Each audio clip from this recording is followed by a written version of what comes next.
Donc non, je ne m'intéresse pas à ces champignons-là. Et heureusement. Je m'intéresse pas aux champignons qui poussent sur les gens. Ça, je les leur laisse.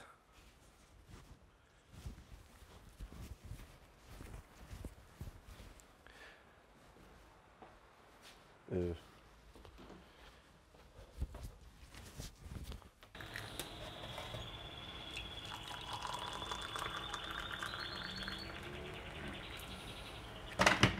J'arrive. Ah, tiens. Qu'est-ce que c'est? Qu'est-ce que c'est?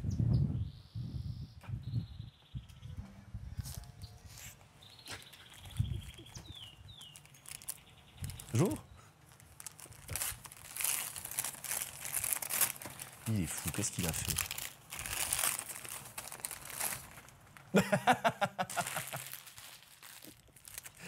Des champignons, mais c'était sûr.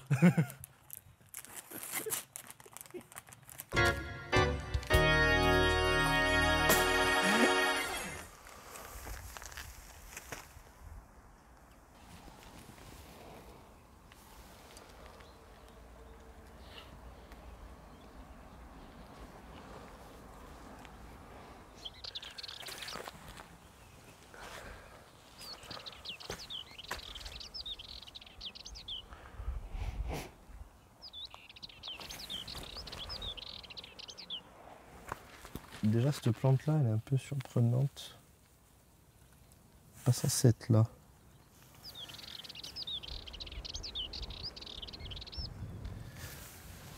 Donc ça, il faudrait que je la montre à un collègue pour savoir si c'est connu d'ici.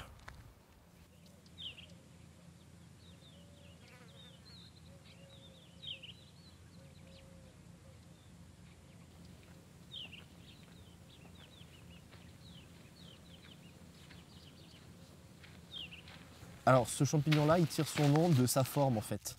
Comme il a une forme en étoile, il s'appelle tout simplement Astraeus. Et le nom de l'espèce, c'est Telleriae. Il y en a deux encore. Il y a Telleriae, Hygrometricus. Hygrometricus, il est plutôt en montagne dans les zones froides. Et Telleriae, il est hyper commun dans les zones chaudes, dans les maquis, en plaine. Les spores sont dans cette partie-là, qui est en forme de boule. Donc si on l'ouvre, tout ça, c'est des spores en fait. Tout ce marron là, c'est des filaments avec plein, des dizaines de milliers, des centaines de milliers, des millions de spores en fait.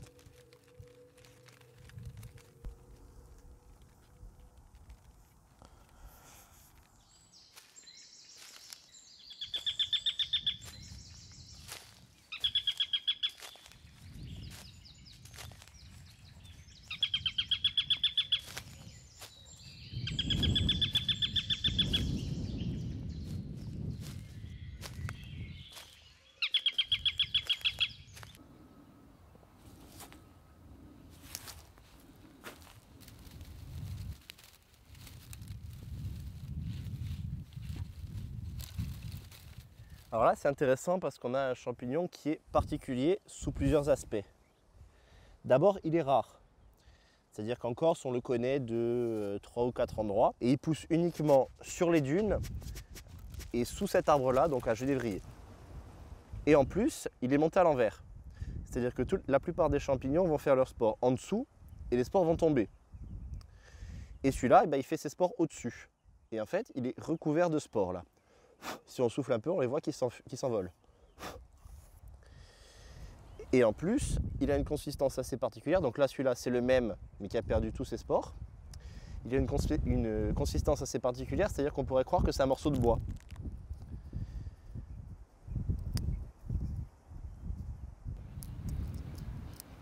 Donc celui-là, en latin, on l'appelle Bataria phalloides. Et c'est un champignon qui est du coup très typique des dunes à Genévrier.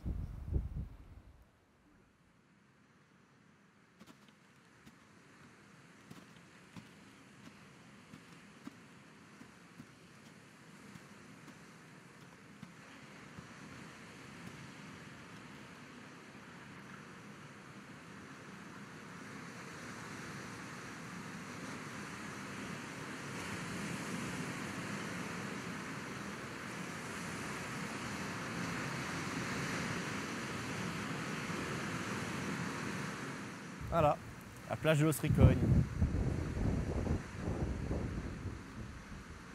Et si tu reconnais là-bas, c'est toute la plage où ils ont tourné le flambeau. Je crois que les camps, ils étaient un peu derrière dans les dunes là-bas.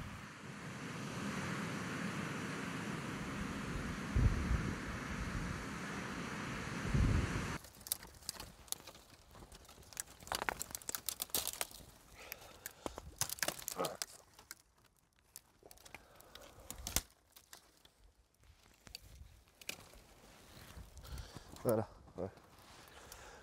Tout ça pour attraper ça qui est complètement pourri. Super.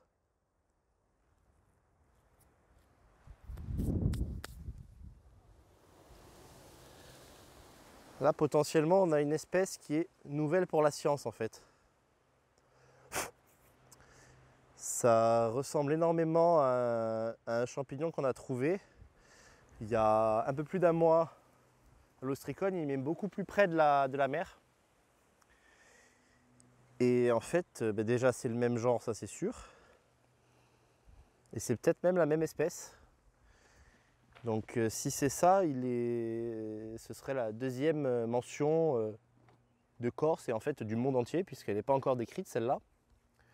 Donc elle est dans la liste des espèces qu'il va falloir arriver à décrire un jour. Donc ça, c'est assez intéressant.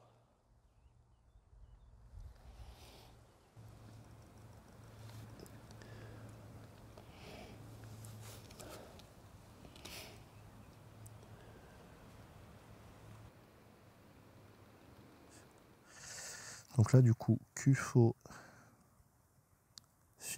sp, peut-être sp, nouveau.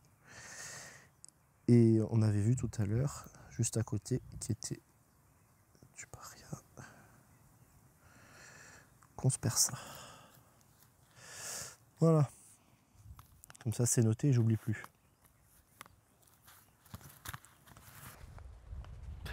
Ouais. Ça, c'est pas tous les jours, hein. Tu as un peu de chance quand même. Non, c'est bien. Et bien là, on est sur un champignon, un groupe de champignons qu'on n'a pas encore vu. Alors déjà, on peut dire que c'est un champignon qui est exubérant, qui est impressionnant et qui est énormissime, hein, puisqu'il doit bien faire 4 mm de large. Ouais.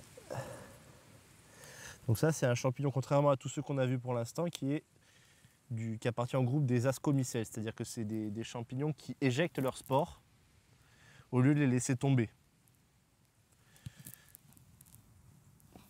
Donc c'est un peu dans le même groupe que des champignons comme les truffes ou les morilles. Je suis en train d'essayer de regarder comment il est fait.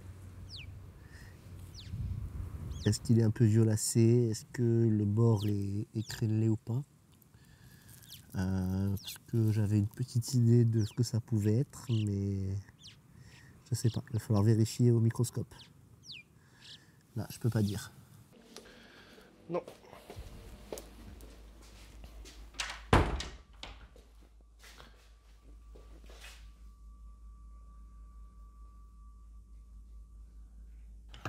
C'est que je vais prendre un petit bout du champignon, je vais le mettre au microscope entre lame et lamelle.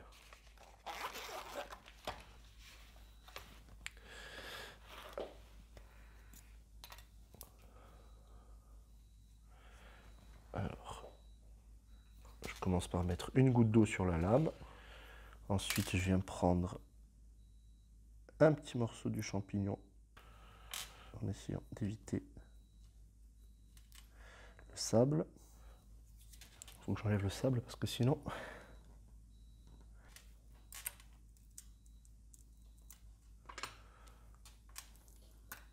Ok, ça vient de me péter dessus parce que... faut recommencer. Voilà, il n'y en a plus. Voilà, donc on écrase un peu pour dissocier. Parce que si c'est trop épais, on va rien voir.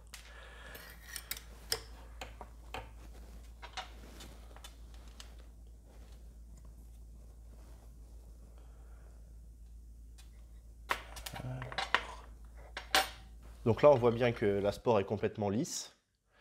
Il n'y a pas de verrues, de pics, de stries ou quoi que ce soit. Et elle est parfaitement ronde.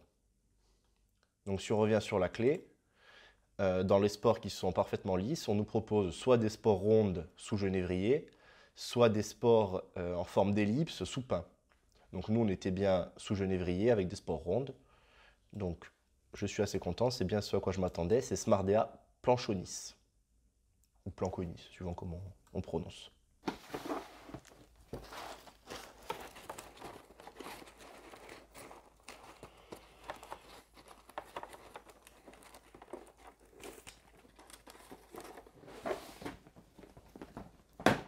Ok, alors c'est lequel tant qu'à faire?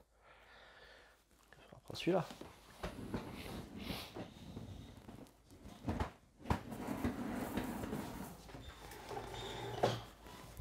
Ici, dans ce sens-là ou dans l'autre sens?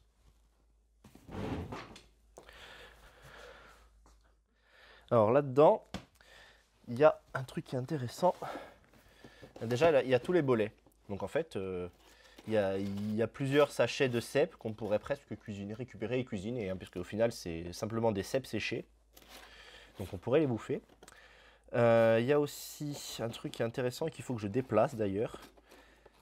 Oui, ils sont là. Ça, je suis pas censé le montrer, hein.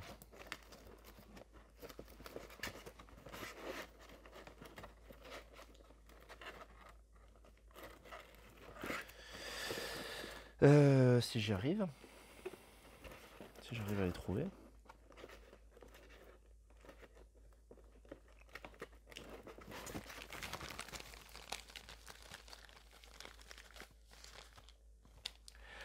Là, on a un problème par contre. Là, il y a un souci.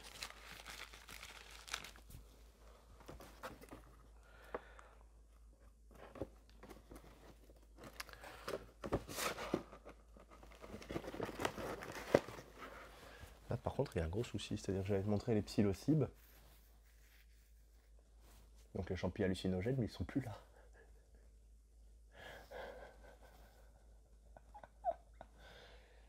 Je rêve.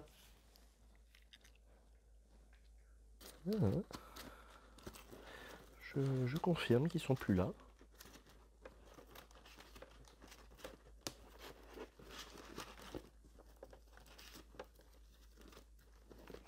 Ah, si.